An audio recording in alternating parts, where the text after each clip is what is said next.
les damos la bienvenida. Bueno, ahora te cedo la palabra, Robin, para que puedas presentar a los expositores. Bueno, buenos días a todos. Gracias por estar en estas jornadas muy importantes del Día Mundial de Prevención contra la Diabetes, que fue ayer. Les agradezco un montón al doctor Nelson Rodríguez Papine, un diabetólogo de experiencia impresionante y un gran amigo y un profesional que trabajó con nosotros acá en el Centro de Salud. La verdad que es un profesional y lo extrañamos mucho porque se ha hecho querer por toda la gente.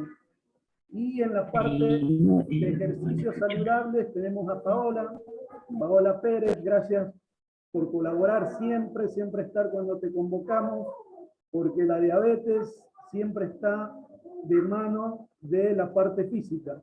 Y también vamos a ver algo de salud bucal, que en ese caso, bueno, lo voy a explicar algo yo, que seguro que el doctor ya no va a hacer falta, porque el doctor va a explicar todas las dudas que tengamos, todas las dudas que tengan, el doctor se los va a decir, ¿sí? Entonces, él va a empezar a hablar y las dudas, todas las preguntas que tengan, el doctor se los va a contestar. Así que bueno, una vez más agradeciendo a todos los participantes y porque nosotros creemos que la prevención es salud, siempre apostamos a esto, a dar charlas de prevención de todo tipo. En este caso de diabetes, que es una enfermedad muy importante y padecemos mucha gente padece de esta enfermedad. Así que, Doc, le doy la bienvenida y muchísimas gracias. Bueno, gracias a ustedes por habernos invitado. Esta hermosa iniciativa, ocasión, en adición a lo que la Federación Internacional de Diabetes destina todos los años, el Día Mundial de Lucha contra la Diabetes para el 14 de noviembre. Y por supuesto, el capítulo Cuyo de la Sociedad Argentina de Diabetes adhiere fervientemente a todo lo que sea difusión, así que celebramos la iniciativa y agradecemos los auspicios y las organizaciones de la Facultad de Odontología, de la Universidad Nacional de Cuyo y por supuesto del dueño de casa, que es el Centro de Salud 224 de los amigos del barrio Costa Flores. Y bueno, estamos nada más ni nada menos que en una época en la cual estamos celebrando los 100 años del descubrimiento de la insulina. Fíjense, cuando hice este slide la semana pasada, hacían 99 años, 9 meses y 21 días, como dice acá arriba, que el señor Leonard Thompson recibió la primera inyección exitosa de insulina. Fue el primer paciente tratado que vivió, era un niño de unos 8 años, 9 años más o menos, y vivió luego muchísimos años después, gracias a que se había descubierto, pero todavía no se habían hecho ensayos, ni mucho menos como se hacen ahora, con las nuevas medicaciones.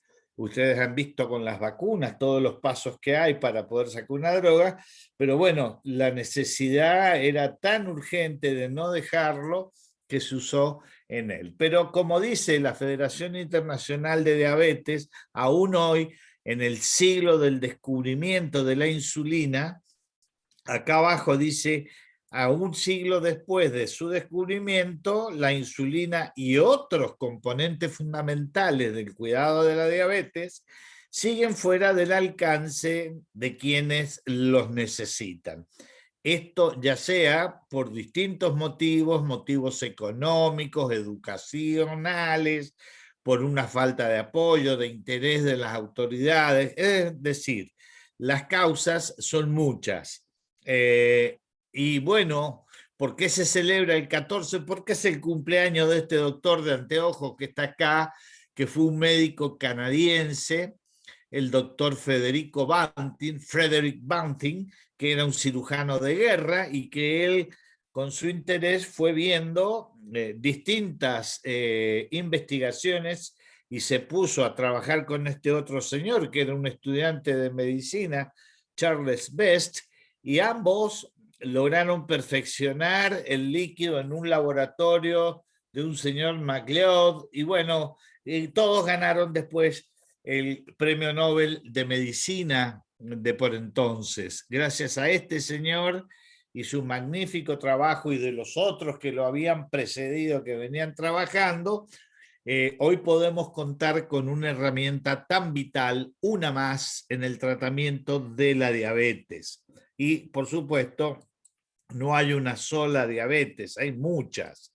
Ustedes saben que la diabetes es una pandemia con 537 millones de personas en todo el mundo que sufrimos, digo sufrimos porque yo también soy diabético, sufrimos esta enfermedad, que puede ser de distintos tipos, tipo 1, tipo 2, pero lo importante es que siendo una enfermedad tan severa, puede tener un futuro de vida realmente muy bueno, pero para ello hacen falta varias cosas. Para ello hace falta primero saber que uno lo tiene y hace falta aceptar que uno la tiene. Yo en el año 98, hace ya 23 años, hice una evaluación de los datos del Registro Único de Salud de Mendoza y sobre cerca de 800.000 datos de personas cargadas, nosotros teníamos que, si seguíamos la estadística de todo el mundo, y se daba en Mendoza lo que se da en todo el mundo, esperábamos que por lo menos 26.000 personas reconocieran que, o supieran que eran diabéticos. Pues después dijimos, bueno, pero generalmente como la mitad de las personas no sabe que lo tiene y otros a veces no aceptan, esperemos que tengamos 15.600 personas. La realidad es que lo que encontramos en ese entonces fue que solo 5.043 personas reconocieron o sabían y aceptaron en la encuesta que eran diabéticos, 5.043. Sin embargo, habían 10.000 personas que reconocían que eran obesos. Eso estaba un poco más cerca de la esperada. Estos 5.043, en diferencia a estos 26.000 que debieron haber dicho que eran diabéticos, de acuerdo a la estadística de todo el mundo en el año 98, está debido en gran parte a que fallamos en todos los lugares en hacer estas reuniones, en no hacerlas en realidad, y o en que a muchos les dicen, bueno, pero tenés un poquito de diabetes o tenés un principio de diabetes. Miren, la diabetes existe o no existe. Que uno esté en distintas etapas de evolución es una cosa, y que sea más grave, menos grave, que es un remedio, que es otro remedio, es otra cosa. La diabetes existe o no existe, y para ello entonces conviene saberlo y conviene saber quiénes son aquellos grupos que están en riesgo. Pero bueno, para saberlo tenemos que recordar aquello que Konrad Lorenz dijo, que oír no es lo mismo que entender. Sí, ustedes me pueden estar escuchando, pero yo puedo decir el Kimmel-Wilson es patognomónico de la nefropatía diabética. Y salvo los profesionales, me escucharon que dije Kimmel-Wilson es patognomónico, pero no entienden lo que estoy queriendo decir. Entonces, oír no es lo mismo que entender. Puede que me entiendan, pero no es lo mismo que decir que estamos de acuerdo con lo que yo estoy diciendo. Por ejemplo, puedo decirles, miren cuántos bucles tengo, que ustedes me escuchan, me entienden, pero dicen, vamos, eso se fue hace muchos años.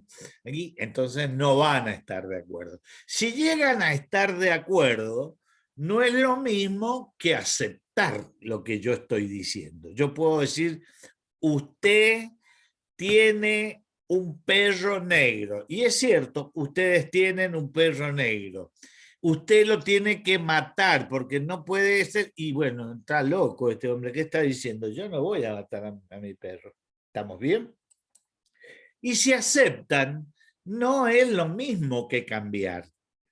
Es decir, por ejemplo, si el perro está rabioso, lo tengo que matar y voy a hacerle caso a este hombre que me ha dicho que nunca más tengo un perro. No, yo voy a seguir teniendo perros porque yo los adoro. Entonces, aceptar no es lo mismo que cambiar. Y si cambiamos, ¿por cuánto tiempo? Y en diabetes, los pacientes y el equipo de salud tienen que oír, entender, estar de acuerdo, aceptar y cambiar en forma permanente hábitos, hábitos de vida, hábitos de trabajo, hábitos y costumbres para que podamos frenar esta gran pandemia que es esta patología, como dije, que al día de la fecha son 537 millones de personas estimadas en el mundo. Ahora, podemos ver quiénes son los grupos de riesgo, es decir, personas que están en riesgo de tener diabetes, y cuáles son los factores que condicionan, es decir, no personas, o también pueden ser personas que guardan una relación especial. Veamos, los grupos de riesgo son personas que tienen elevada la glucemia en ayuna, es decir, en Argentina entre 111 y 125 al levantarse en ayuna después de haber estado toda la noche sin comer, 8 a 10 horas sin comer. O tienen en una prueba a las 2 horas de haber tomado una carga de azúcar, una glucemia que está entre 140 y 1 y 199, 200. Es decir, eso es esta categoría glucemia alterada, perdón, tolerancia a la glucosa alterada, y la glucemia alterada en ayunas es la que les dije que está entre 111 y 125. Esas personas tienen un alto riesgo de llegar a convertirse en diabéticos. Pasar los 45 años siendo obeso también es un grupo de riesgo. Pasar los 45 años y además ya haber demostrado tener la presión alta es un riesgo. O tener menos de 45 años, pero ser obeso, o tener presión alta, o haber tenido otro factor de riesgo cardiovascular, como por ejemplo tener factores lípidos, colesterol elevado, es también un grupo de riesgo para desarrollar diabetes. O personas que han tenido enfermedad cardiovascular en el corazón, por ejemplo, un infarto, o tener angina de pecho, o tener tapadas las arterias de las piernas, o haber sufrido un cuadro de trombosis cerebral, son personas que tienen riesgo también de desarrollar diabetes. O mujeres que les apareció la diabetes en el embarazo, o personas mayores, como dijimos, con presión y con trastornos de las grasas en la sangre. Para ellos, estas personas debiera hacerse la medición de azúcar en orina porque es bajo costo, y en realidad debiera hacerse a toda persona mayor de 45 años de rutina una glucemia en ayuno. ¿Y cuáles son los factores de riesgo? Y que yo tenga un padre, una madre, un hermano con diabetes del tipo 2, no la del tipo 1, la del tipo 2. Ese es un gran factor de riesgo, que estén familiares consanguíneos y así de primer grado. Como dijimos, la glucemia alterada en ayunas, esto es entre 111 y 125, o entre 140 para arriba de 140 y hasta menos de 200, hasta 199, a las 2 horas de una prueba de carga de glucosa. Ser obeso, tener sobrepeso, enfermedad cardiovascular, la presión, la dislipidemia, la diabetes gestacional, o madres de niños que han tenido bebés a los 9 meses con un peso mayor a 4 kilos 500, o a los 9 meses con un peso menor de 2 kilos y medio, siempre y cuando no sean gemelos. Y bueno, ¿y por qué nos importa tanto cortar esta cadena, por lo menos demorar el que se declare la enfermedad la mayor parte? Porque la diabetes ataca el aparato ocular, riñón, cerebro, corazón y arterias y sistema neurológico. Es la primera causa de ceguera en adultos a la edad de estar trabajando. Es la primera causa de enfermedad renal terminal. 2 a 4 veces incrementa la mortalidad por accidentes cerebrovasculares. 8 de cada 10 pacientes diabéticos mueren por eventos cardiovasculares, ya sea infartos o problemas cerebrales. Y la neuropatía diabética es responsable de liderar las causas de amputaciones que no son por accidentes de tránsito de las piernas de los miembros inferiores. Es decir, que es una enfermedad que tenemos que tener algunas pequeñas cosas y realmente aceptarla si nos la declaran o consultar si estamos en grupo de personas obesas, como vemos acá, o con esta distribución de grasa alrededor del abdomen, como ustedes ven, y de la parte superior del tronco, como en esta paciente, a la cual tiene más grasa arriba que la parte de abajo. A lo mejor cuando era joven no lo tenía, tenía arriba abajo, aunque tiene brazos muy gordos, esta paciente debe haber sido gorda de chica, pero a veces esto no se desarrolla hasta que la enfermedad está haciendo su trabajo. Y acá les muestro una axila donde vemos esta pigmentación oscura de la piel que se llama acantosis nigricans, que parece que fuera suciedad, fuera falta de higiene, y la pobre gente sufre por esto, pero no tiene nada que ver, ya que ellos, este es un problema de resistencia a la insulina que engorda la piel, ahí en el entrepierna, y si no, en el cuello, con estos barritos, como le dicen, que son cordones oscuros, que crecen estos cuernitos que se llaman acrocordones, y también hablan de un exceso de insulina y de resistencia del cuerpo a la acción de la insulina. Como sea, hay una estrechez total de relación entre la obesidad, que empieza ya de niños a mostrarse, a decir, ojo que estamos acá y que hay que tener cuidado porque el tamaño super size, como dice acá, los niños obesos lamentablemente van desarrollando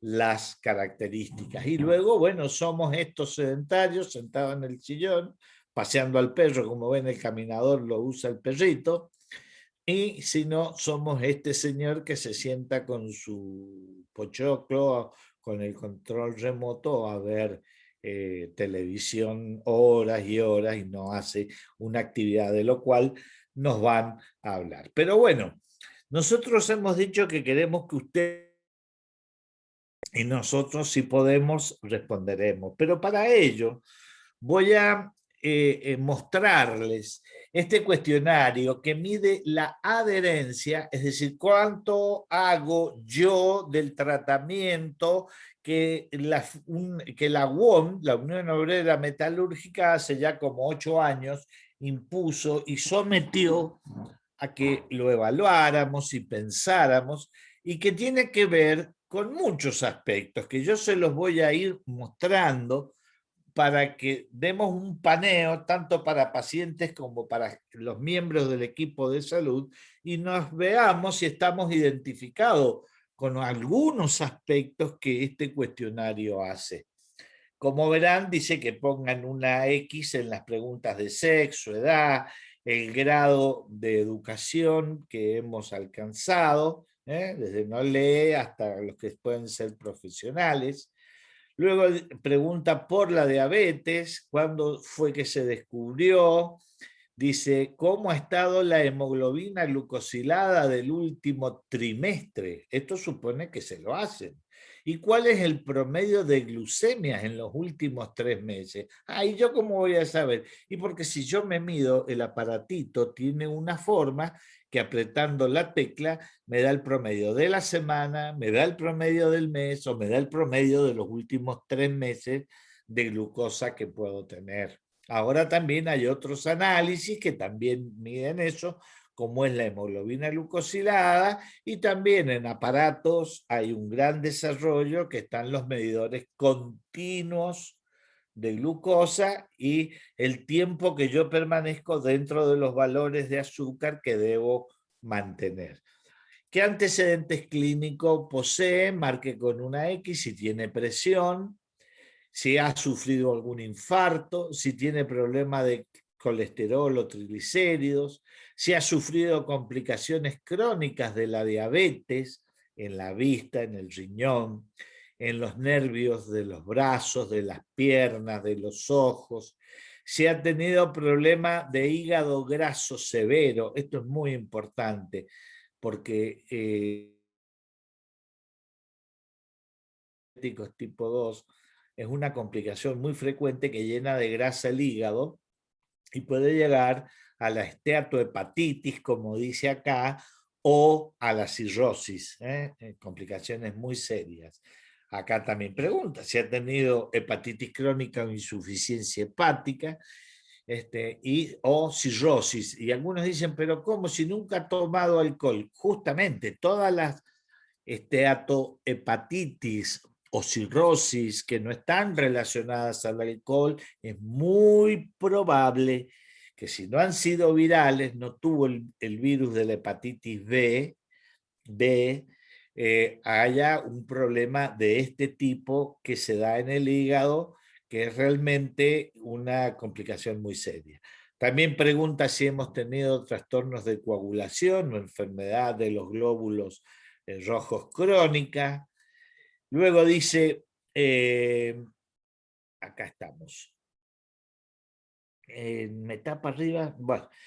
Dice, ¿cuánto gasta usted acá arriba que yo no veo porque me lo tapa los comandos del Zoom? Me dice, ¿cuánto gasta usted en total en los remedios para su diabetes? Acá dice cuánto gasta en el total de la medicación que le indicaron para la presión, para el colesterol, para la diabetes. Para la diabetes exclusivamente. ¿Cuánto gasta en tiras reactivas? ¿Cuánto gasta en remedios fuera de la diabetes por otras cosas? A lo mejor para los nervios, para todo eso. ¿Cuánto gasta en consultas al médico? ¿Cuánto gasta en estudios? Análisis de sangre, orina, ecografías, estudios cardiológicos, etcétera. ¿Y cuál es en pesos el ingreso de su grupo familiar? Bueno, es una pregunta difícil que todo el mundo conteste. Estaba haciéndole la receta a una paciente que tengo por OSEP y la medicación de las insulinas que recibe y de las tiras llevó a que la receta de este mes para esa paciente fuera de 56.000 pesos, nada más que en insulinas y en tiras reactivas tenía 32.000 pesos porque hacía muchas consultas de sus mediciones frecuentes. Imagínense que eso son costos enormes, enormes. Acá, bueno, habla si recibe ayuda económica de las personas o no. Entonces, fíjense, dice, ¿toma la medicación para la diabetes habitualmente como se la han recomendado? ¿Sí o no? Dice, ¿no la toma por problemas económicos? Porque no tolera los remedios, porque se olvida, porque es incómodo. ¿Se mide regularmente el azúcar, la glucemia, como se lo han recomendado, sí o no? No, ¿por qué? Por problemas económicos, porque le tiene miedo al pinchazo, porque se olvida, o porque le resulta incómodo en el trabajo sacarlo, ponerlo, limpiarme la sangre. Otra pregunta de esta encuesta dice, ¿cumple la dieta como se lo han recomendado? ¿Sí o no? No, ¿por qué? Por razones laborales, por razones económicas, porque está cansado de hacer la dieta, porque le es incómodo. El cuestionario dice también, permite ver, esto indica la parte 2, el autocuidado de su diabetes durante los últimos 7 días. Por favor, piense, dice, lo que hizo durante los 7 días previos a la enfermedad. En los últimos 7 días, ¿cuántos días realmente hizo un plan de alimentación saludable? ¿Un solo día y los demás me tomé licencia? ¿O 6 días respeté el plan y un día me hice permitidos de trampa? ¿En dónde estamos? En promedio, dice, ¿cuántos dentro del último mes, cuántos días de la semana siguió su plan de alimentación? ¿Cuántos de los últimos 7 días evitó comer alimentos ricos en grasa? Ejemplo, fiambres, achuras, manteca, fritos. Vamos a la actividad física, que ya nos van a explicar. Piense en la cantidad de días y marque lo que corresponda. Lo mismo que con la alimentación. ¿Cuántos de los últimos 7 días realizó por lo menos 30 minutos de actividad física continua, incluida caminatas? ¿Participó en los últimos 7 días en alguna clase de ejercicio, como natación, caminata, bicicleta, gimnasia, baile, que no sean aquellas que usted realiza alrededor de su casa o como parte de su trabajo? Y si yo trabajo de pie atendiendo un kiosco, bueno, esto es una parte de ejercicio, pero acá está preguntando si hago algo más. ¿Cuáles de las siguientes? Y acá empezamos a vernos a los profesionales del equipo de salud, los enfermeros, los médicos, los odontólogos, los educadores en diabetes. Dice, ¿cuáles de las siguientes consignas le ha recomendado su equipo de salud, médico, enfermera, nutricionista o educador? Marque con una X al lado de todo lo que aplique en relación al ejercicio. ¿Alguien le dijo, practique ejercicio de baja intensidad diariamente? Intenta algún tipo de ejercicio, cantidad y duración y nivel determinado por semana. Por ejemplo, tiene que caminar 50 minutos todos los días. Bueno, ¿alguien se lo dijo? Sí, así marque. Haga ejercicio, alguien le dijo, haga ejercicios continuos, por lo menos 20 minutos, 3 veces a la semana. Practique ejercicios dentro de su rutina diaria. Por ejemplo, use la escalera en lugar del ascensor. Estacione su vehículo 2 o 3 cuadras más allá del lugar de destino y camine. Otra indicación. O mi equipo de salud no me ha indicado ninguna de estas recomendaciones. Esto como equipo de salud debemos recordarlo. Debemos saber qué les decimos a nuestros pacientes. También, ¿qué ha hecho el equipo de salud, médico, enfermera, nutricionista, educador? Me ha dicho, por ejemplo, en el último mes, verifique su glucemia en sangre con el pinchazo de los dedos.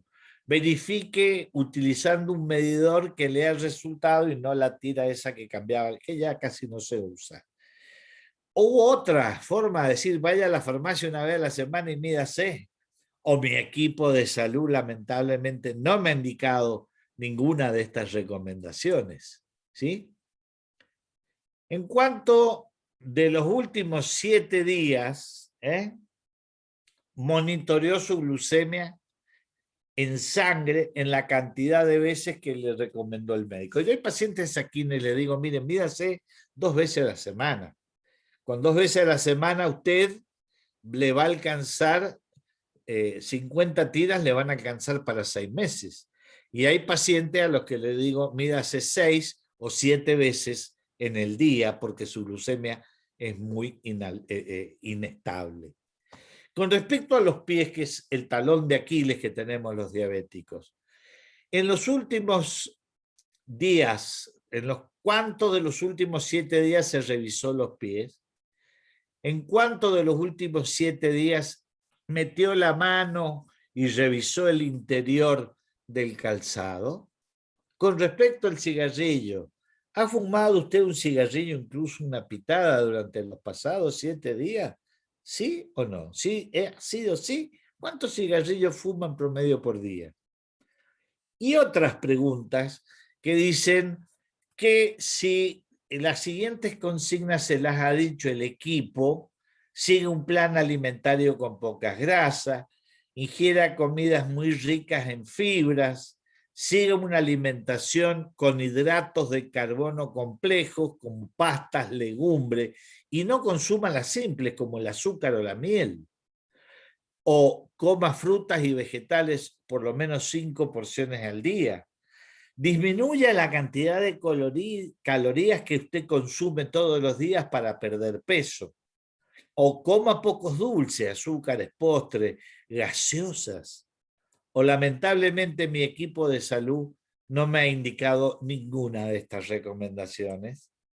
Esto puede ser muy frecuente, la verdad. En cuanto a los cuidados de los pies, dice... también con respecto a las aplicaciones de insulina o los comprimidos. Tomen los comprimidos como le ha dicho el médico, o mi equipo de salud no me ha dicho nada. En cuanto de los días, el equipo de salud me dije que evitar el azúcar, tomar los remedios como se debe, usar la insulina como se debe. ¿Cuánto de los últimos días, miren esta 9A, en cuánto de los últimos 7 días se lavó los pies? ¿En cuánto de los últimos 7 días cuidó sus pies teniendo mucho cuidado al cortarse las uñas? Miren la 11A, ¿en cuánto de los últimos 7 días se secó entre los dedos del pie con papel higiénico luego de bañarse? En su última visita al médico, ¿alguien le preguntó si fumaba? ¿Alguien le aconsejó dejar de fumar o adherirse a un programa para dejar de fumar? ¿Cuándo fumó por última vez? Bueno, Cigarrillo acá está queriendo decir, es una obligación que el equipo de salud lo tenga presente todo el tiempo, porque realmente es muy importante la asociación de cigarrillo y diabetes para las complicaciones crónicas. Me pareció excelente leer este esquema porque nos pone a todo y nos dice dónde estoy, qué estoy haciendo, y bueno, y puede ser un buen disparador para las preguntas de ustedes. Muchas gracias por haberme escuchado tan respetuosamente. Muchísimas gracias, Doc. La verdad que muy linda su exposición y se entendió todo. Si hubiera alguna pregunta de alguien, abre el micrófono y lo hace, por favor.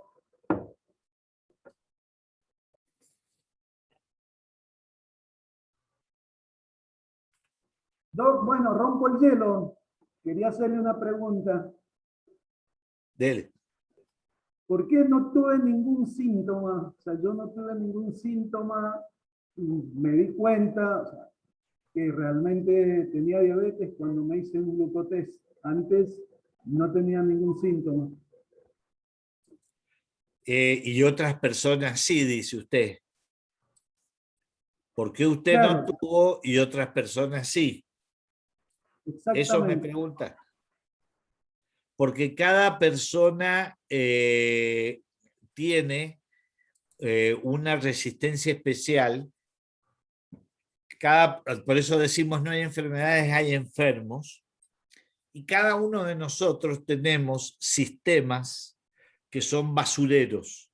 Se llaman scavengers en inglés. Entonces, hay personas que toleran mucho mejor que otras la glucemia elevada, son más resistentes a que gasten grasa y devuelvan acetona a la sangre y se pongan ácidos. Hay personas que no, que rápidamente forman por destrucción de la grasa que teníamos de reserva cuando estamos descompensados y enseguida liberan acetona y ácidos grasos que hacen que uno no se sienta bien y no la lleve bien la cosa. Hay personas que con 250, 280 se están durmiendo. Y yo he tenido a lo largo de 40 y pico años de médico, la ocasión de estar hablando con pacientes que los aparatos medían 800 y estábamos hablando como usted y yo. Y hay por último también personas que son las llamadas, bueno, algunas son las llamadas cetoresistentes, pero hay personas que se acuestan a dormir y a las 2:30, 3 se levantan una vez al baño y a las 4:30, 5 se levantan otra vez al baño y después ya se levantan a las 7 para iniciar el día y van otra vez al baño. Y les parece normal. Y no es por varices, no es por ninguna causa de retención de líquido. Esos síntomas, a veces lo toman como normales, no es que no estén, sino que no se dieron cuenta. Y por otro lado, y para terminar a su pregunta, la diabetes es la enfermedad de los 1000 síntomas. Hay veces que descubrimos diabetes porque el paciente tuvo un desprendimiento de retina y recién consultó al oftalmólogo y estaba ciego de un ojo. O tuvo una parálisis y se cayó un párpado. O tuvo otra complicación, la más de las veces, cardiovascular, un infarto. Y eso lleva a que el cardiólogo descubra que la persona es diabética. A veces en terapia intensiva recién se puede descubrir esto. Ahí Irene estaba levantando la mano. Pero por eso, como decía, toda persona mayor de 45 años y más si hay antecedentes familiares, debiera de rutina hacerse una glucemia en ayunas. Y si está más o menos, volverla a repetir, y si está más o menos, entonces hacer una curva. Ahora, hay otras que tienen valores que directamente a la primera ya surge una sospecha cierta de que va a ser diabética la persona. Bueno, ¿qué decía Irene? Yo, más que nada, es darle la importancia que tienen las campañas de diabetes, porque es así donde descubrimos al doctor en un rastrillaje que hicimos de control por la campaña de diabetes, y ahí descubrimos que él tenía diabetes sin tener ningún síntoma. Sí, cuando uno hace una campaña y le saca sangre a una persona, uno, por empezar, debe tratar de que hayan pasado 2 horas o más sin comer. ¿Sí? Pero muchas veces cuando uno pone un puesto en el centro o va casa por casa, usted no le puede decir, bueno, esperemos 2 horas, o a veces no sabemos cuántas horas hace que no come esa persona. Entonces, como regla general, toda persona que así al azar se le saca una gota de sangre, se le mide y tiene 200 o más, se le indica y se le dice, es muy probable que usted tenga diabetes. Vaya a consultar al profesional, al médico. Si la glucosa está entre 140 y 199, hay que decirle, mire, no ha salido bien el azúcar, pero tendríamos que saber muy bien cuánto hace que dejó de comer. Habría que repetir esto en ayunas, habría que repetirlo de otra manera para que usted, o sea, téngalo como una actividad que tiene que hacer, ocúpese de este tema. Pero no decirle tenés diabetes, porque entre 140 y 200 es lo que se llama, podría ser una tolerancia disminuida a la glucosa. Y esto, entonces, hay que verificarlo después.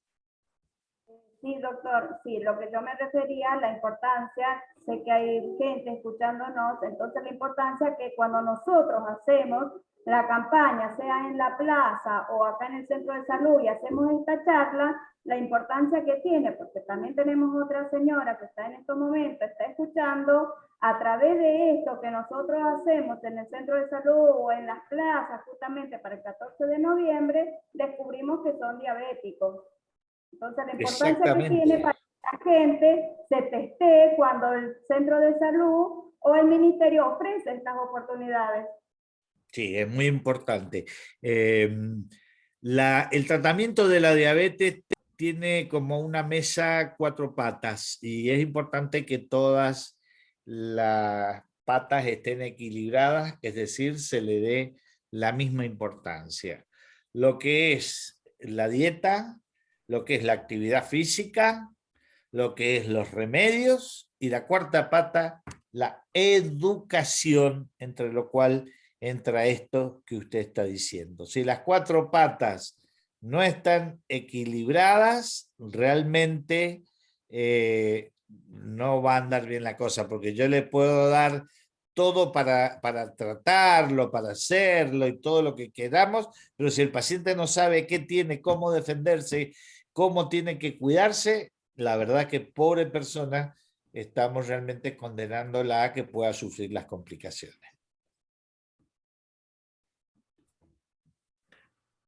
Hay algunas preguntas en el chat, Robinson, también. Acá una paciente quiere hacer una pregunta. Ahí después leo el chat. Ahí viene la paciente nuestra y le va a hacer una pregunta. Dele. Buenos días. Por favor, fuerte porque no escucho. Hace 2 años que tengo diabetes. ¿Cuánto? Hace 2 años. 2 años. Sí. Ayer estuve hablando con una prima y me preguntaba ella a mí, como que tengo diabetes. No, Robinson, no escucho, no le escucho, habla muy bajito, está muy lejos del micrófono. Doctor, mire, le quiero hacer una pregunta.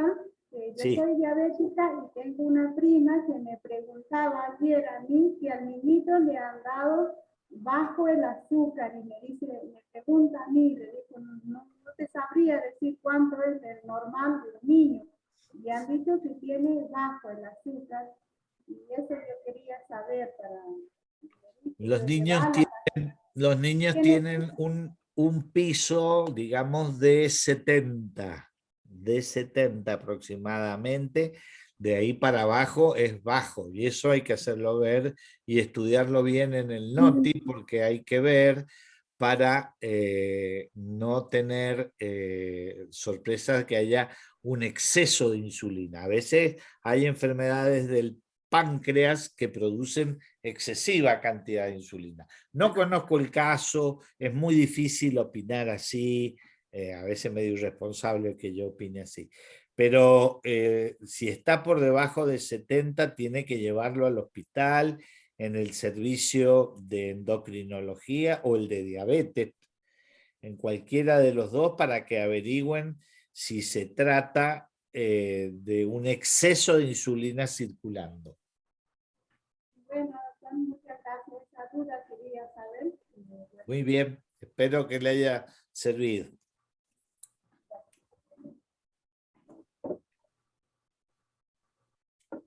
Ahí, a ver, me fijo en el chat. Todo muy claro, dicen. Muy interesante.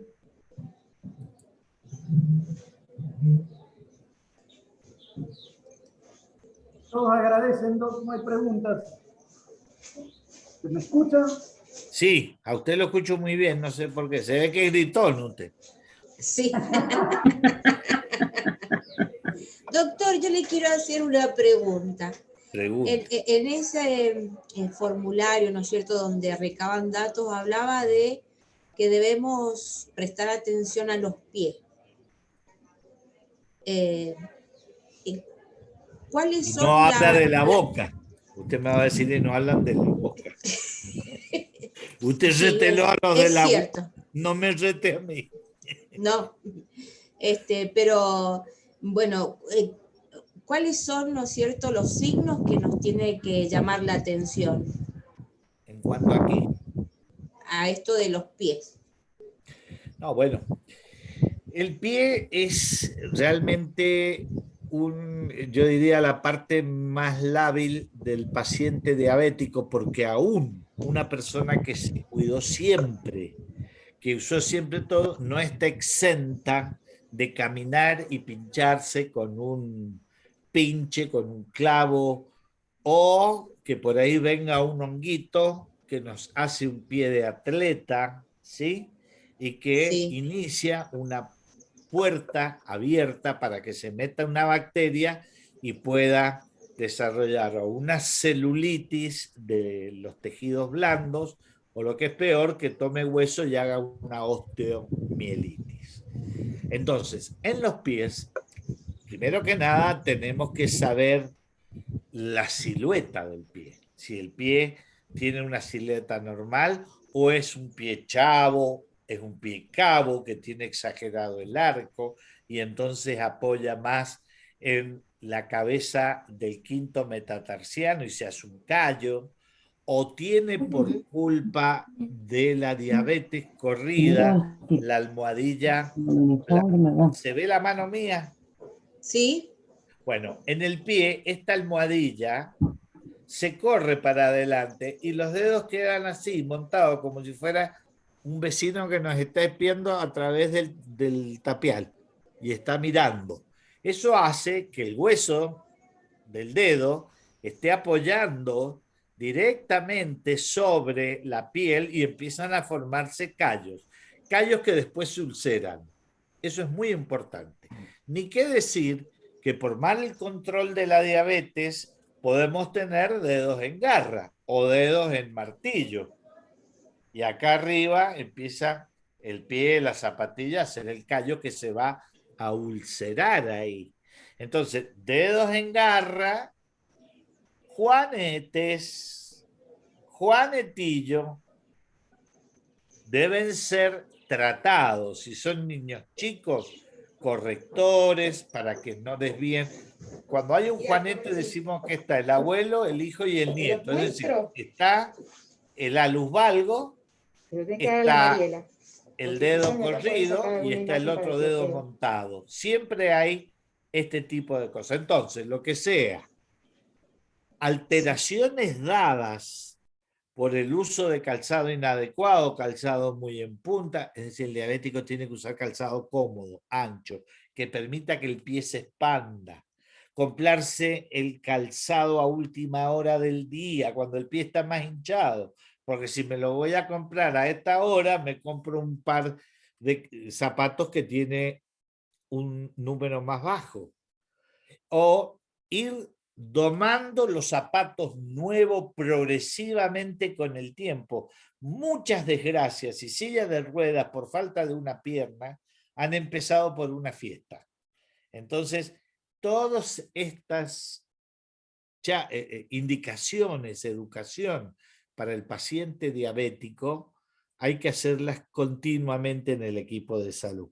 Y por supuesto, tener cuidado con aquellos que presentan otros problemas, uñas encarnadas, pie diabético o han sufrido ya, ni qué decir aquellos que han sufrido la amputación de un dedo, que modifican toda la anatomía y función y trabajo, nada menos de lo que sostiene todo nuestro organismo. Y ahí, por supuesto, es muy bueno siempre, y no llegar a esto, el papel de los podólogos universitarios, que son gente preparada para saber qué están tratando. Entonces, como regla, el pie tiene que estar limpio, perfecto. Yo le digo, cuídelo más que una niña de 10 años. Antes decía de 15, ahora digo de 10. Tiene que cuidar que la piel esté perfecta, que no haya grietas, que si los dedos tienen alguna deformidad, usar los apósitos protectores, por ejemplo, los Sinopads, que protegen de la formación de úlceras. Tiene que hacerse tratar si tiene callosidades por deformación y utilizar, hacer plantillas, tiene que ir al profesional que se las mida correctamente, tiene que tener una atención de sus uñas saber cómo se cortan, usar limas fundamentalmente. Bueno, y si hay micosis hay que tratarla. Todo siempre supeditado a un buen control de la diabetes. Muchas gracias, doctor. Gracias a usted.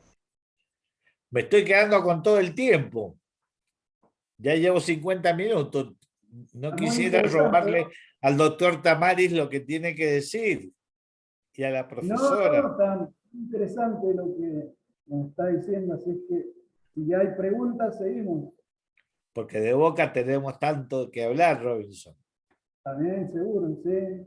Bueno, ya que me da el pie, bueno, empiezo con la importancia, ¿no es cierto?, en los pacientes diabéticos de la salud bucal.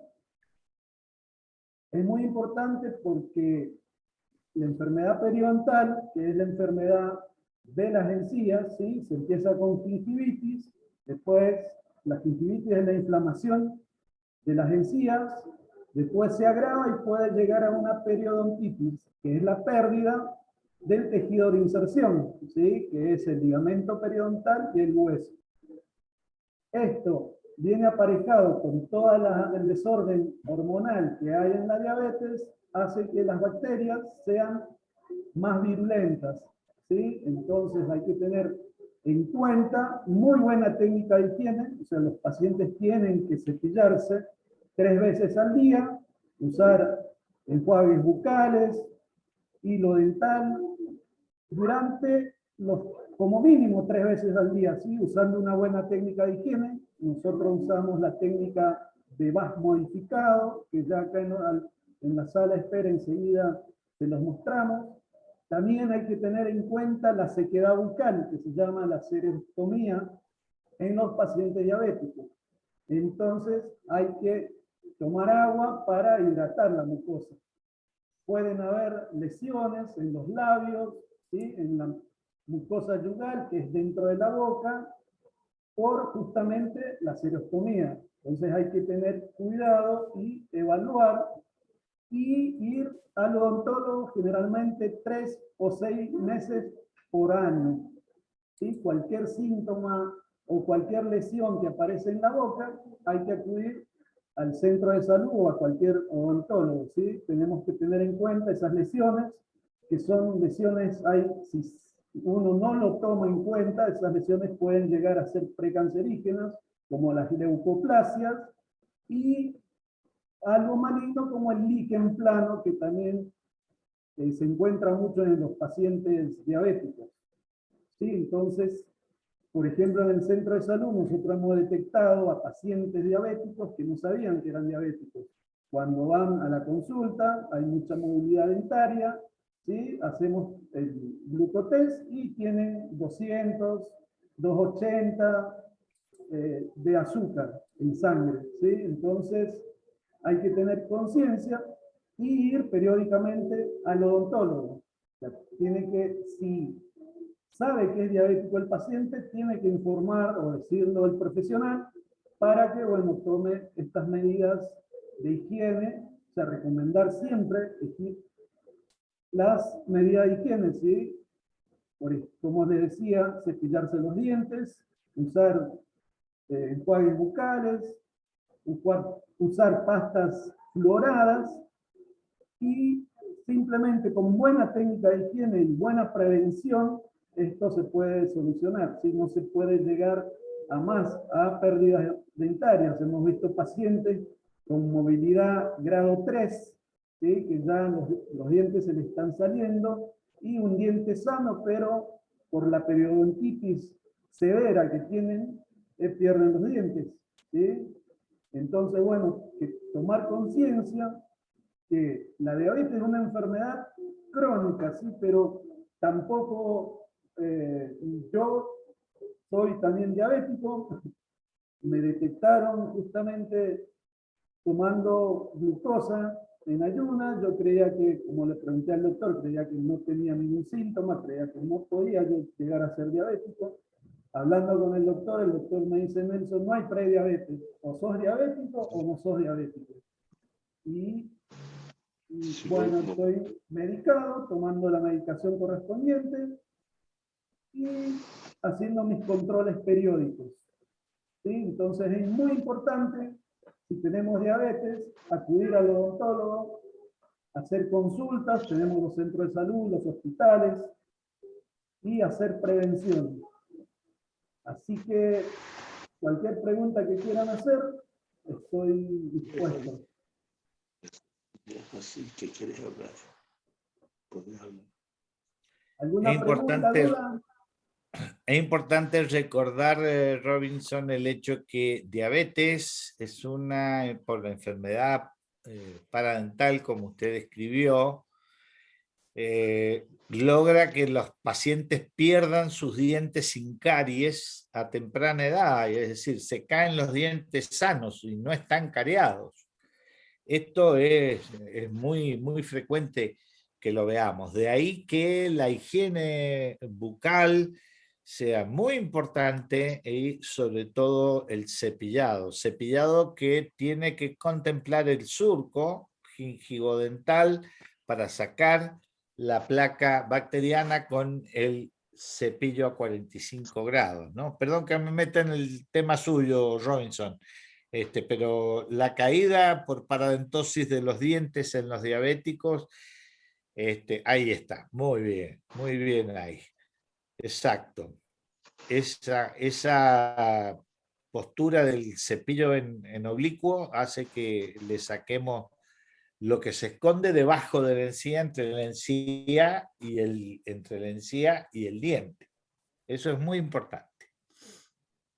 ¿Ah? Bien. Lo que debe ser darle de comer a esa boquita, Claro, hay nuestra maqueta para la técnica de cepillado. Con esto ese es vamos un a bocón. en las escuelas, justamente para que aprendan a hacer bien la técnica Exactamente. de cepillado. ¿Alguna pregunta? ¿Alguien quería hacer alguna pregunta por ahí?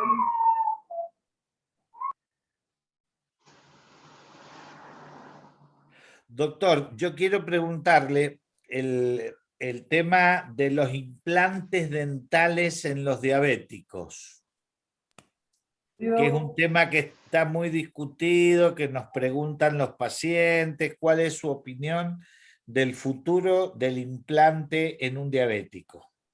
Yo tengo pacientes diabéticas, ¿sí? Que he hecho implantes y no han fracasado. Lo que sí tienen que ser diabéticos compensados, ¿sí? Tienen que estar compensados, sí, y controlados el azúcar. Si están en esas condiciones, el implante es exitoso, ¿sí? Del 99,9% de implantes exitosos en pacientes diabéticos. Yo tengo 5 pacientes diabéticos que les he hecho implantes y hace 10 años que los implantes están perfectos, ¿sí? Obviamente han usado buena técnica de higiene, ¿sí? Los hemos adiestrado que usen buena técnica de higiene, usen hilo dental, palillos interdentarios, cepillos interdentarios, enjuagatorios bucales, ¿sí? Es un paciente más, ¿sí? La diabetes está compensada. ¿Sí? Si no está compensada, fracaso total. Bien, bien. Es justamente uno de los temas más discutidos, inclusive los trasplantes, los implantes múltiples, ¿no? Como siempre, entonces, caemos en el hecho que a la diabetes no hay que subestimarla, no hay que menoscabarla. Para que no le rechace, como usted dice, el paciente tiene que estar bien controlado, pero no es bien controlado de una semana. Estamos que esté bien controlado de siempre.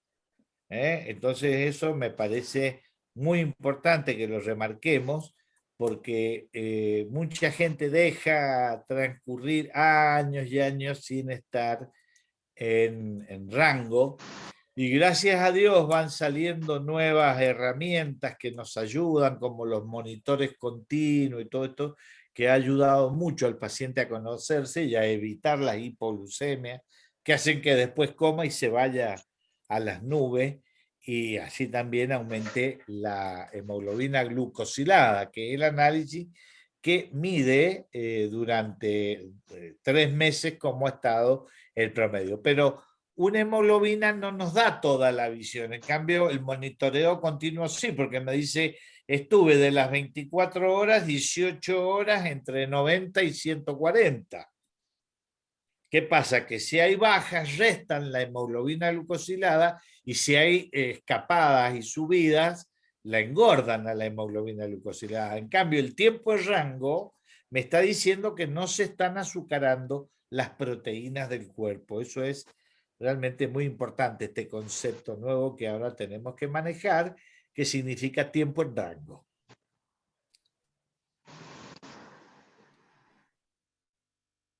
¿Alguna otra pregunta, duda?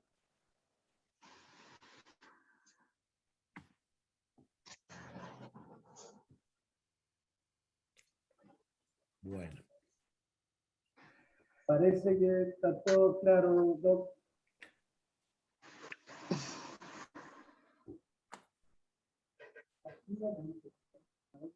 Acá el doctor Dardo Puebla quiere hacer una pregunta. Buenos días, doctor. Hola, doctor Dardo. ¿Cómo le va? Tanto tiempo que no lo veo. ¿Qué dice? Acá estamos, todo bien. Yo también soy diabético, ya hace 3 años y medio más o menos. Y bueno, trato de cuidarme y he llegado a comprender que la base para el cuidado es la alimentación, ¿no? Porque si no me alimento bien, mis niveles se escapan, a pesar de estar con medicación. Mi pregunta es la siguiente: hay pacientes que yo controlo que siguen usando la gliflazina, la otra, la glibenclamida. Yo tengo entendido que ya está fuera de uso, no sé qué dice usted, doctor. Mire, la glibenclamida pertenece a los 2 grupos de medicamentos más viejos que hoy tenemos. Pero no todas son las sulfonilureas. Esa medicación actúa sobre receptores de la célula beta y la hacen que provoque liberación de insulina ya formada y guardada de antemano en el islote de páncreas.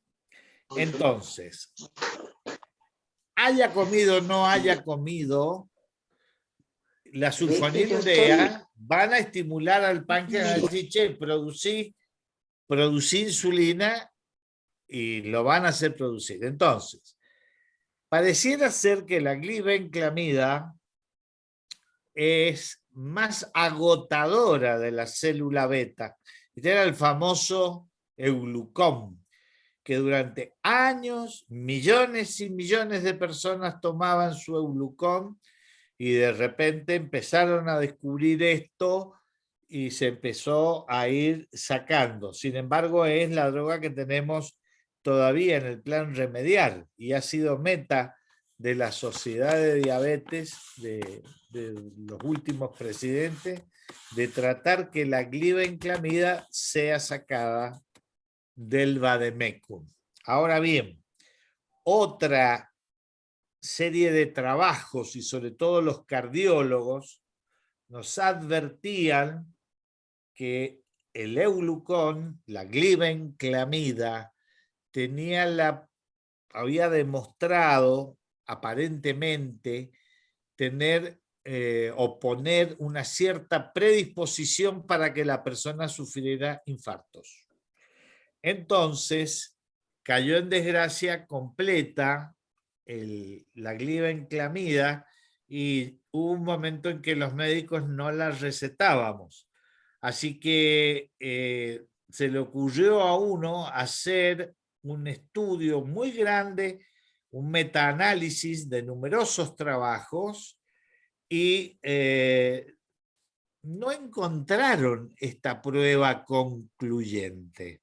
Entonces, si usted le pregunta a un cardiólogo, va a decir, va de retro, no se puede usar eso. Y si encuentra a un médico diabetólogo de un centro de salud, que es el único hipoglucemiante de ese tipo de tarea que tiene y la vamos a seguir usando porque no hay resultados concluyentes. Hay otras sulfonilureas, como la glimepirida, que es más potente que la glibenclamida, y otra que es la gliclazida, que es más nueva, son drogas viejas igual, y que tienen una cierta acción que protege al páncreas y no estarían relacionadas con infarto. Es más caro. Uno de los nombres es el diamicrón, hay otro que es de Clavel y no recuerdo el nombre. Pero bueno, en definitiva, usted me pregunta, ¿se usa o no se usa? Le digo, o ni. Depende, dónde estemos, a quién tenemos, cuánta plata podemos usar y si podemos recetar. Es una pena, pero como vieron, lo de la IDF al principio de la charla, decía, es increíble que a esta altura no podamos utilizar estos medicamentos. Miren, pero es que los costos también son terribles en medicina y en diabetes no les cuento. El Euglucón puede estar a lo mejor, no sé, no tengo idea cuánto puede estar, pero sin duda vale algunos cientos y 200, 300, 400 pesos. Los otros ya se van a un par de miles y tenemos otros remedios ya de última generación que cuestan 8, 9, 10, 11, 12 mil pesos. E insulinas hay todavía las NPH comunes que pueden costar algunas 4.000 pesos y tenemos las últimas que están en 26.000, 27.000 pesos. Entonces hay una locura de parte de la industria con los precios de los remedios. De todo modo, doctor, a ver, como para que le deje tranquilidad a usted y a quien tenga que recetarle. Si el paciente tiene factores de riesgo cardiovascular acentuado, usted lo ha demostrado, tiene manifestaciones de diagnóstico por imagen o de electrofisiología que le hacen sospechar que el paciente tenga una insuficiencia coronaria o pueda ser proclive a un infarto y no la recete, evítela. Evítela.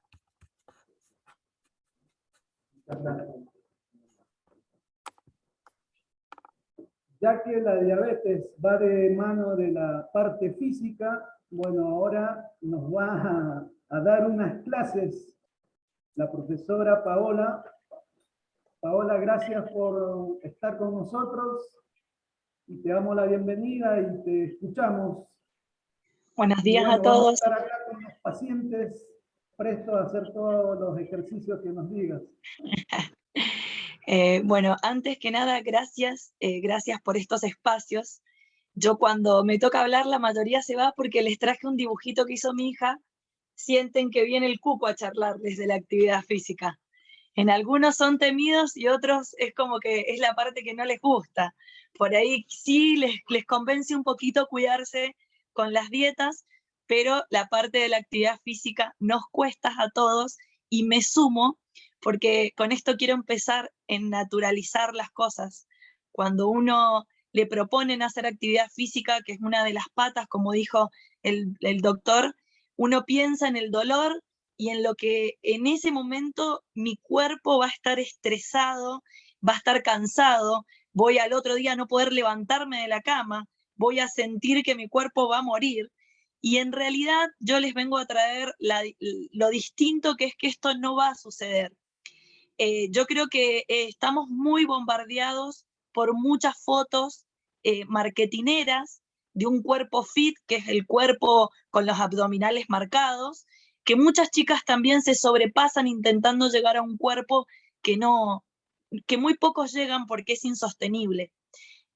Yo creo que la actividad física tiene que ser de todos los días, tiene que haber esta mezcla de la actividad física programada con un especialista y la actividad física no programada, como dijo el doctor, y esas ambas tienen que estar juntas a través del disfrute, porque algo que yo no disfruto no va a ser sostenido en el tiempo jamás. Entonces, tengo familia diabética, mis 4 abuelos son diabéticos, yo creo que me metí por estas patitas de la actividad física y salud, porque obviamente tenía que trabajar mucho en mí y después desperté una pasión, pero atravesé momentos en que no sabía si era diabética o no. Cuando pasé mis embarazos también, los ojos de los médicos estaban arriba mío, y bueno, he atravesado esto de hacer cosas que no me gustaron, y la única manera de llevarlas a cabo es a través del disfrute. Cuando uno piensa en dieta y en actividad física, creo que en la mente de muchos de nosotros vienen las restricciones, y eso genera estrés y genera una guerra entre lo que me dice un profesional y lo que yo quiero hacer. Creo que hay que llegar a un medio, hacer lo que los profesionales proponen y disfrutarlo. Creo que ese disfrute lleva a que todos los días haga algo que produce un resultado. Entonces, cuando hablamos de actividad física y los tips que te van largando en Instagram, en la tele, en Facebook, no son tips, sino yo más que nada considero que si todos los días disfruto de hacer algo por mí, este acúmulo de situaciones va a dar un buen resultado. Va a hacer que mi cuerpo sea más saludable todos los días. Pero si yo, de un día para el otro, me entero mi situación de salud y me meto al gimnasio y hago algo que no me gusta, que termino dolorida, que me produce estrés, pensar en una dieta ya es como pensar en lo que no voy a comer, lo que no me van a dejar comer. Entonces todo eso aumenta la adrenalina, aumenta el cortisol, y estoy confiada, y es lo que yo transmito, es que no es duradero en el tiempo. Si yo me propongo esta semana salir a caminar con la música que me gusta, no sé, Sandro, los Beatles, no sé, ahora está El Elegante. Si yo me propongo esta semana salir a caminar e ir escuchando la música que me gusta, seguramente ya empecé a hacer algo saludable por mí. Si yo hoy digo, yo soy fanática de los chocolates y de los dulces. Si yo hoy me propongo reducir uno en el día y buscarle la manera saludable a eso, seguramente ya empecé a hacer algo por mí. Pero si yo de un día para el otro intento ser alguien que no soy, es cuando todo esto se viene para abajo, y por lo general me pasa que escucho que las personas se frustran. Entonces, como bien decía el doctor recién, no es lo mismo una persona que se detecta que es diabética a los 15 años, a los 10, a los 60, a los 80. Cada uno tenemos una historia, una particularidad. No es lo mismo llevar esta enfermedad, para todos nosotros es distinto.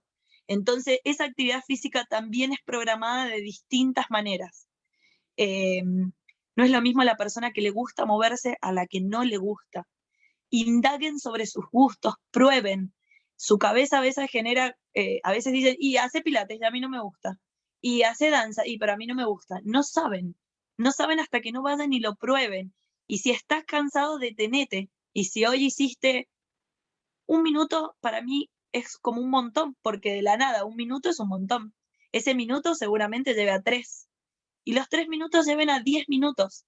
Hay muchas cosas nuevas en la actividad física. ¿Qué es esto? Siempre te preguntan qué es lo mejor, si el aeróbico, la fuerza, qué es lo nuevo. Es combinar estas cosas. Hay un nuevo término que se está utilizando, que es el HIIT, que el HIIT es la actividad física intermitente y que sea de alta intensidad, que se puso muy de moda en el alto rendimiento con el CrossFit, pero que se lo ha llevado a los niveles de salud, que es justamente que la persona intente a través del intervalado, que significa que haga un ejercicio de fuerza y un ejercicio tal vez anaeróbico, que significa que no es mayor a 1 minuto, pero que lo mantiene, despierta químicamente ciertos químicos en nuestro cuerpo que hace que las grasas y que todo se vaya como disminuyendo, y no hace falta salir a caminar 1 hora. Tal vez haciendo un HIIT de 10 minutos por día, ese ejercicio programado así quema más calorías que si salimos a caminar 1 hora. De hecho, van a ver muchos eslogans que dicen, haga 10 minutos de HIIT y no saque a pasar a la grasa. Hay muchos que están con este eslogan, que sería básicamente lo que les voy a contar, que es, si vas a caminar 1 minuto, ese día trata de que sea para vos la intensidad de un cansancio. Si yo salgo a caminar y me detengo mirando vidrieras, seguramente no me canse. Entonces, si yo camino una cuadra con la música que me gusta y la otra cuadra ya la camino más tranquilona para descansar un poquito, ese es el intervalado, que sea intermitente, que yo pueda sentir que mi pulso cardíaco sube y luego se estabiliza, sube y luego se estabiliza. Y con este concepto, que elijan lo que más les gusta, ya sea natación, ya sea lo que fuese, indaguen sobre las actividades. Hay millones. Para las personas que sufren mucho de los pies, yo soy una fan del Pilates, que durante 1 hora podemos estar sentados o acostados, y lo mismo se pueden hacer estos hits. Todo ha cambiado, todo está mucho más divertido. Por ahí nos quedamos con este concepto de que cuando vaya al gimnasio es caro y me va a producir dolor. Ya eso es viejo, ya eso no está pasando. Y siempre recomiendo que esto lo hagan en comunidades, porque lo que te pasa a vos también le pasa a un montón de personas y no lo saben. Entonces, cuéntenselos a sus hermanos, cuéntenselos a sus abuelos, a sus hijos, y en comunidad intenten hacer esto. Yo a mis hijas a veces les digo, juguemos hasta el estacionamiento, nos pegamos un pique y corremos a ver quién llega primero. Estas pequeñas cosas, que es la actividad física no programada, o proponer un día justamente, en vez de ir al colegio en colectivo, irnos caminando. Todas estas pequeñas cosas hacen esa sumatoria. Y realmente es en disfrutes, en familias, en amigos. En vez de que te invite una amiga para tu cumpleaños a comer, yo a veces les digo, invítame a caminar, que me cuesta, pero si charlamos se me hace más ameno. Entonces, busquen espacios para que en comunidad todo sea más fácil. Si yo le estoy contando a mi amiga que me está costando un montón cuidarme, y a mi amiga le pasa lo mismo, seguramente entre las dos nos empecemos a acomodar, nos empecemos a sobrellevar. Si yo le cuento a alguien esto, que, che, me duelen los pies, o me duelen los pies y tengo que salir a caminar, y a la otra persona no le está sucediendo, seguramente te diga, bueno, pero ponete las zapatillas y vamos, porque no entiende qué le pasa a nuestros pies. Entonces, siempre les digo, manéjense en tribus, en comunidades, y la mejor comunidad es la familia. Adviertan a sus padres, a sus hijos, que esto, como decía, que tiene una carga genética, es de todos. Siempre va a haber un amigo que está pasando por esto. Somos un montón los que atravesamos esto. Y si lo atravesamos en tribu, las mochilas compartidas siempre pesan menos. Después les traje, me anoté unos consejitos que es importante para la gente diabética, que antes de hacer su actividad física haya comido algo. Cuando hacemos actividad física, la glucemia baja. Entonces está bueno que cada caso particular sepan que se tienen que controlar la glucemia antes, si son insulinodependientes, y si no lo son, que coman algo, porque seguramente en esas primeras etapas el cuerpo empiece a indagar sobre un estrés metabólico del cual no ha sido anteriormente puesto. Que tengan mucho cuidado con las intensidades. El dolor y la máxima intensidad de agotamiento no significan ni garantizan resultados. Yo soy de todo lo contrario. Si vos estás soportando algo, si la actividad física te produce placer, seguramente haga más que una actividad física que te está produciendo cansancio, dolor y que no es aguantable. Es un concepto muy viejo, pero que todavía la gente lo tiene instalada. Paus, no me están quemando los abdominales. No hace falta que te quemen los abdominales para bajar el abdomen. De hecho, lo que menos grasa quema son los abdominales. O sea, hay que hacer trabajos de pierna, de brazos, de espalda, para que tus abdominales quemen grasa. Son conceptos que nos los instalaron y que todavía siguen, y hay que empezar a desmitificarlos de alguna manera. Otro consejo es que, bueno, que siempre estén el médico, tu nutricionista, tu psicólogo, siempre estén ahí con vos en la actividad física, que las personas puedan verbalizar lo que les está pasando. Che, profe, me estás dando algo que no me gusta, voy a cambiar de actividad, o esto es muy intenso para mí, o me duelen los pies, o esperaba otra clase. Que lo digan, porque el profesional espera el feedback. Y sobre eso se pueden tomar muchas decisiones. Si no lo verbalizamos, la otra persona es como conducir un auto y tener los ojos tapados. Bueno, lo de las ingestas se los dije. Siempre tener, por las dudas de alguna hipoglucemia, siempre que vayan al gimnasio, que hagan actividad física solo, se vayan al parque o lo que sea, siempre tener a mano una Coca-Cola, un jugo de naranja, unos caramelos en la mochila por si llega a haber una hipoglucemia. Y que charlen, que cuando esto ya es prolongado y pasaron 6 meses y yo mantuve la actividad física, que charlen sobre las dosis de insulina que se van a dar antes del ejercicio. Sí les recomiendo que tengan una actividad programada y otra actividad no programada, que la no programada termina siendo más divertido y alimenta a la programada. ¿Qué es esto de, che, amiga, me sacás a caminar, o nos vamos en bici hasta el trabajo, compartimos 15 minutitos de bici, salimos a andar en roller? Nunca anduve en roller. Nos metemos en alguna clase para ver qué se siente. Todas estas cosas para mí hacen que el hábito empiece a ser saludable y que se convierta en un hábito, siempre de la mano del disfrute. Escribí una frase que siempre leo cosas, y es que tu cuerpo es el vehículo en que hace posible la vida misma. Así que no te haga falta lo que no te hace bien. O sea, a mí me hace falta estar quieto, o necesito comer chocolates. Bueno, que no te haga falta lo que no es necesario, lo que te hace mal. Y nada, y sepan y entiendan que vivimos en una vida sedentaria y que todo está armado para no movernos, cuando en realidad el ser humano nació moviéndose, desde el teléfono, desde los pagos online, desde la tele, desde Netflix, que me atrapa más de 10 horas. Naturalicemos las cosas. Todo está hecho para no movernos. Entonces empecemos a movernos más conscientes. Si me voy a sentar a ver Netflix, bueno, después hago un bailecito en mi casa con mis hijos. Pongo rapidito una musiquita que me gusta y proponele, antes de servir la cena, bailotearte algo. Esos pequeños tips son los que vengo a dejar, y no sé si hay preguntas.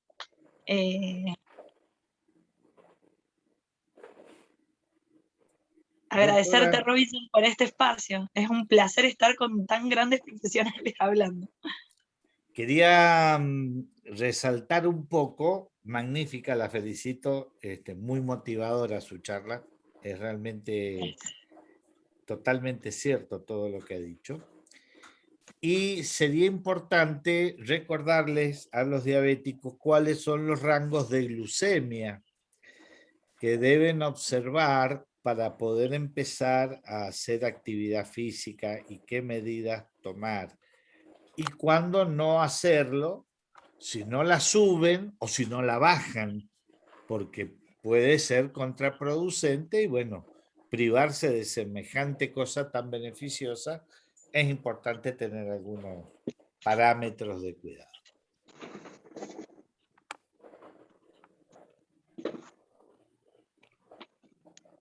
No lo encuentro porque no lo veo. A ver. A ver. Sí, se me apagó el video. Ahí está. ¿Quiere los valores? ¿Quiere que... No los tengo, así que dígalos usted por las dudas que yo meta la definitiva, es importante recomendarle a un diabético tipo 1 que no empiece a hacer actividad física por debajo de 140. Porque eso puede, en un ejercicio prolongado y sin ingesta, ir consumiendo hidratos de carbono que lo lleven a una hipoglucemia. Entonces, 140 sería un buen límite inferior. Y 240, el límite superior. A un diabético tipo 1, por encima de 240, lo que estamos haciendo, si le hacemos hacer actividad física sin corregirla primero, es estar condenándolo a que queme más grasa y produzca más acetona y me acidifique la sangre. Entonces, 140, 240 son los parámetros para poder realizar una actividad física más o menos segura, y luego cada uno de ellos, yo he tenido chicos que han sido campeones mendocinos de ciclismo y llevaban sus bebidas, sus cosas, y ellos sabían que cada tanto tenían que hacer un consumo de calorías. En esto ha trabajado mucho el doctor Martín Rodríguez. Martín ha trabajado mucho con toda la parte de actividad física. Doctor, y es un referente. hay casos en que regulan con justamente con sus médicos y con sus nutricionistas ese día cómo está la insulina y la ingesta de un carbohidrato junto con la glucemia, perdón, la ingesta de un carbohidrato con una proteína, y dependiendo de cada caso, es la cantidad de insulina que se va a administrar ese día. Tal cual, usted lo ha dicho. Y por último, quiero resaltar que hay pacientes que nos dicen, doctor, ¿cómo puede ser? Yo tengo una glucemia de 120, me largo a hacer actividad física, doy todos los metros, los 10.000 pasos, lo que sea que quiero hacer, y cuando vengo me mido y tengo 250. ¿Por qué es eso? Eso es porque se liberan adrenalina, noradrenalina, cortisol, es decir, se liberan otras hormonas que no es glucosa y que falsamente le indica que tiene azúcar alta porque el medidor no discrimina. Entonces, lo que hay que hacer es esperar. No se vayan a poner insulina porque después van a hacer una bajada severa. Entonces son hiperglucemias post ejercicio falsas, porque son dadas por todo el universo de hormonas que se pone en juego para que uno pueda hacer esa actividad física interesante. Simplemente eso quería agregar.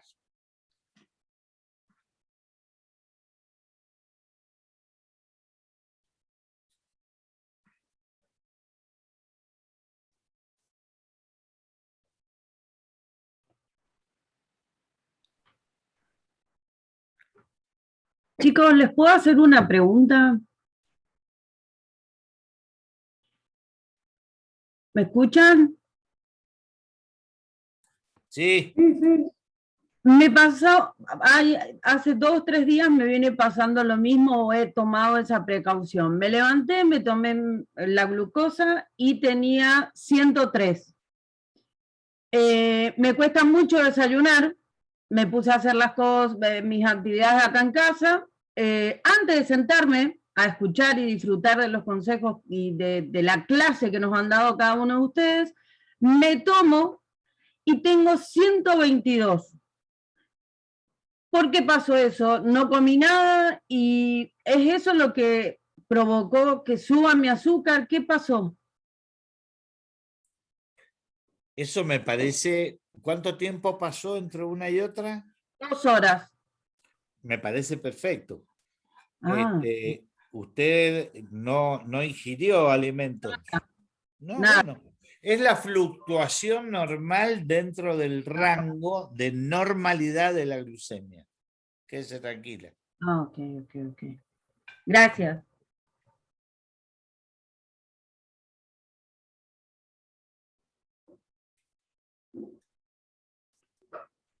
Doctor, ¿te puedo hacer una preguntita?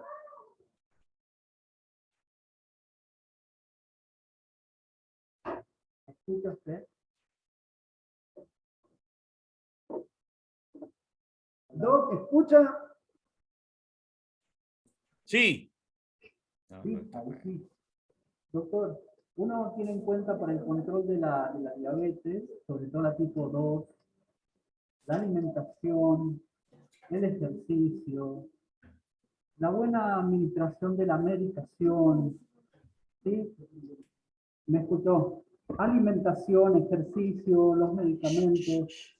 pero muchas veces nos olvidamos del buen descanso que tenemos que tener, porque el sueño profundo es donde nosotros recuperamos muchas sustancias, y si dormimos bien evitamos la producción de cortisol durante la noche. Y a veces los niveles de la mañana varían mucho, depende de cómo hemos dormido. Entonces nadie habla del sueño, nadie habla del buen descansar del diabético tipo 2. Y me parece que es algo muy importante para tener en cuenta. Si alguien sufre de insomnio, tener en cuenta que una ayudita con un relajante, con un clonazepam, un alprazolam para poder dormir mejor, podría ayudar a controlar los niveles de azúcar, ¿no? ¿Qué piensa de eso, doctorcito? Que tiene toda la razón y de hecho ayudan. De hecho, cuando uno al paciente no lo identificamos solamente por el insomnio, como usted lo centra, lo cual me parece muy inteligente observación. Digamos, lo enmarcamos dentro de lo que es un estado de estrés subagudo crónico que evidentemente descompensa al paciente. Nada descompensa más al diabético que, por supuesto, una sepsis, una infección grave, pero así en lo habitual es el estado de tensión emocional. Es terriblemente descompensador del paciente. Tenga el problema que tenga, es tan difícil lograr valores que cuando el paciente, por ejemplo, tiene un problema y lo va llevando y uno ajusta sus dosis de remedio, de pastilla, de dosis de insulina, todas las cosas, al paciente se le soluciona el problema, sonamos, ¡pum!, empieza a ser sistemáticamente hipoglucemia.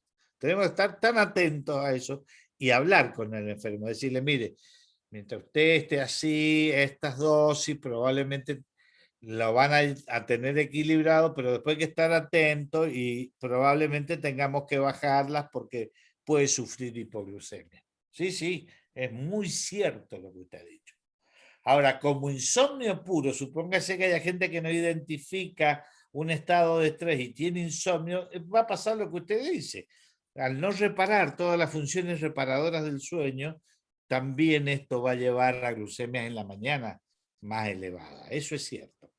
Voy a ponerle más énfasis en el tema, como usted lo ha dicho. Tiene razón. Sí, doctor, las horas que uno tiene que descansar. Habitualmente por la televisión uno termina acostándose después de las 12, 12:30 de la noche, ya a la madrugada, y sale a las 5 o 6 de la mañana hasta arriba. Duerme 4 horas y media, y eso yo creo que no es un sueño reparador. Eso le pasa por no ser jubilado como yo. Si fuera jubilado como yo, podría dormir un poco más en la mañana. No, tiene razón, doctor. Tiene razón. En mi caso es un mal hábito, ¿ves? Tendría que dejar de lado un poco los programas de la noche y dormir mejor. La pandemia puso especial énfasis en todo eso. ¿Cómo, doctor? La pandemia alteró mucho los horarios de la gente. Muchísimo. Y a muchos les pasaba eso. Sí. Muchas gracias, mi amor. De nada, doctor. Bueno, ¿alguna otra pregunta?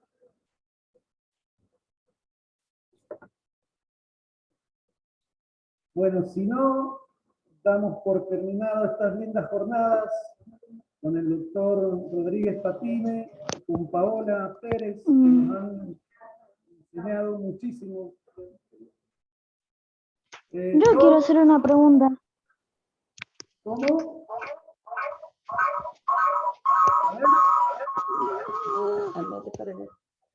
Yo quisiera hacer una pregunta. Sí, sí, te escuchamos. ¿Cuál sería el valor en sangre de un niño de 10 años, sería en teoría? Si sus padres son diabéticos, como sería mi caso. No. El valor, tengas padre diabético, no padre diabético, en realidad no debe superar los 100 miligramos en ayunas y de mínimo 70. 100 miligramos está considerado como límite normal. En las personas mayores podemos tener, y sobre todo en Argentina, hasta 110, pero en los niños hasta 100 es lógico, está bien, entre 70 y 100. Muchas gracias. De nada, señorita. Es mi hija, mi hermosa.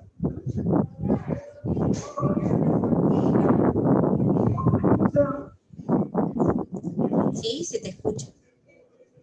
Doctor, bueno, de acá le queremos agradecer. El Salud 224, lo recordamos mucho, así que este aplauso es para usted. Gracias, yo también los extraño mucho.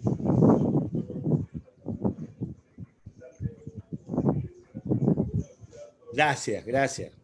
Bueno, en nombre de la Facultad de Odontología de la Universidad Nacional de Cuyo, quiero agradecer enormemente a todos los disertantes. La verdad que ha sido una jornada muy rica de saberes. Me tuve que retirar un ratito por obligaciones que tenía, pero bueno, alcancé a estar en el final. Y bueno, y ofrecerles a todos ustedes de la Facultad de Odontología acompañarlos en las próximas campañas para que nosotros podamos participar con instancias de educación para la salud bucal. Muy bien. Bueno, nos vamos, Robinson. Muchísimas Dejamos gracias. tranquilo a toda la gente. Paola. Muchísimas gracias. Muchísimas gracias. Y Paola también. Una dulce. Gracias chau, a todos. Buenos días, chao. Ojalá que el próximo 14 del próximo año sea presencial. Ojalá lo hagamos acá en la facultad o en el centro de salud y que estemos todos. Hola, soy Lucía y quería agradecerle al doctor y a ustedes que ha sido muy hermoso esto para mí, a pesar de que ya yo llevo 58 años de mis 76 con este problema. Así es que ha sido hermoso escucharlos y muchas gracias. Gracias a usted, Lucía. Un saludo, un abrazo. Gracias, doctor. Nos vemos. Gracias. Chao. Hasta luego. Hasta luego, hasta luego. Así que muchísimas gracias a todos los participantes.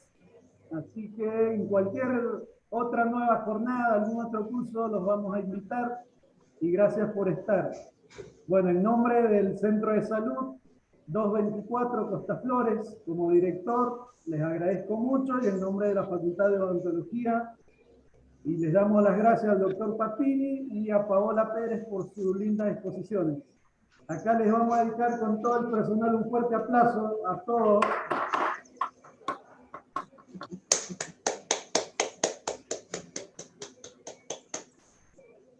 Gracias, hasta la próxima. Hasta la próxima. Gracias por las orientaciones. Gracias. Muy importante. Gracias. Está toda mi familia. Sí, está mamá también. Gachi, quería agradecer a nuestras queridas hadas que siempre están presentes. Así que ahí está Gachi. Gracias por estar, querida Gachi.